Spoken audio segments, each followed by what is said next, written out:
আসসালামু আলাইকুম। সবাইকে স্বাগত জানাচ্ছি আমার দেশ আজকের বিশ্বে।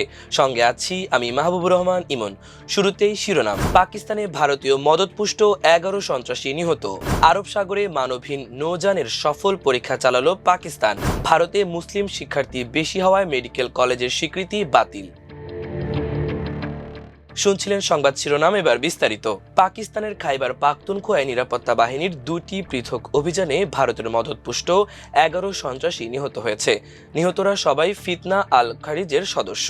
শনিবার আন্তঃবাহিনী জনসংযোগ পরিদপ্তর বা আইএসপিআর এক বিবৃতিতে একথা জানায়। আইএসপিআর জানায়, গত বৃহস্পতিবার উত্তর ওয়াজিরিস্তান ও কুররাম জেলায় এই অভিযান পরিচালিত হয়। বিবৃতিতে বলা হয়, খাইবার পাখতুনখোয়া প্রদেশে দুটি পৃথক সংঘর্ষে ভারতের প্রক্সি ফিতনা আল খারিজের 11 সদস্য নিহত হয়। অভিযান পরিচালনা করে এই সময় সেনাবাহিনীর সঙ্গে সন্ত্রাসীদের তীব্র গুলি বিনিময়ে 6 সন্ত্রাসী নিহত হয়। উত্তর আরব সাগরে ব্যাপক নৌ মহড়া চালিয়েছে পাকিস্তান। এ সময় নিজেদের অপারেশনাল প্রস্তুতি ও আধুনিক যুদ্ধ সক্ষমতা প্রদর্শন করেছে দেশটির নৌবাহিনী, যেখানে ছিল মানবহীন নৌযান চালানোর সফল পরীক্ষা। দেশটির আন্তঃবাহিনী জনসংযোগ পরিদপ্তর বা আইএসপিআর জানিয়েছে, আধুনিক নৌযুদ্ধের পরিবর্তিত বাস্তবতায় পাকিস্তান নৌবাহিনীর যুদ্ধ প্রস্তুতি যাচাই করতেই এই মহড়া করেছে দেশটির নৌবাহিনী। আইএসপিআর জানায়, মহড়ায় পরিচালিত যুদ্ধ ব্যবস্থার পাশাপাশি আধুনিক মানবহীন প্রযুক্তির ব্যবহার প্রদর্শিত হয়। একাধিক অপারেশনাল ডোমেইনে পরিচালিত এই অনুশীলনে নৌবাহিনীর সমন্বিত যুদ্ধ সক্ষমতা তুলে ধরা হয়। আইএসপিআর আরও জানায়, এই মানবহীন নৌযানটি কম ঝুঁকিতে উচ্চ প্রভাব সৃষ্টিকারী একটি কার্যকর প্ল্যাটফর্ম। এটি পাকিস্তান নৌবাহিনীর স্বায়ত্তশাসিত ও ভবিষ্যৎ যুদ্ধ সক্ষমতা একটি ধাপের বড় উন্নতি।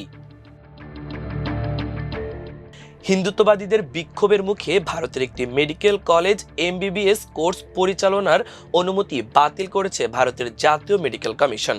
অভিযোগ উঠেছে, মুসলিম শিক্ষার্থী বেশি হওয়ায় এমন সিদ্ধান্ত নেওয়া হয়েছে। ঘটনাটি ঘটেছে জম্মু ও কাশ্মীরের কাটরায় অবস্থিত Shrimata Vaishno Devi institute of medical এক্সেলেন্সে। এ নিয়ে বিতর্কের ঝড় বইছে ভারত জুড়ে। ভারতীয় সংবাদ মাধ্যমগুলো জানিয়েছে, এসএমবিডিআইএম এর প্রথম এমবিবিএস ব্যাচে মোট 50 জন শিক্ষার্থীর মধ্যে 44 জনই ছিলেন মুসলিম।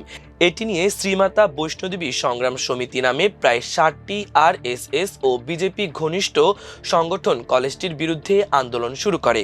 তারা মুসলিম শিক্ষার্থীদের ভর্তি বাতিলের দাবিতে বেশ কিছুদিন ধরে চাপ সৃষ্টি করে আসছিল।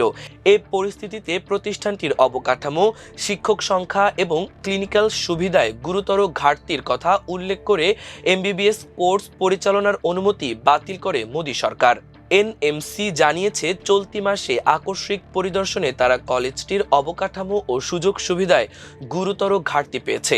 তবে এসএমবিডিআইএমই কর্তৃপক্ষ এই প্রতিবেদনকে তথ্য বিরোধী ও প্রহসন বলে দাবি করেছে।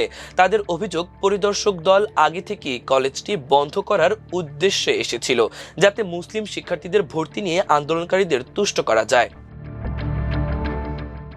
প্রিয় দর্শক, আমাদের আজকের বিশ্বের আয়োজন এ পর্যন্তই। এতক্ষণ সঙ্গে থাকার জন্য অশেষ কৃতজ্ঞতা।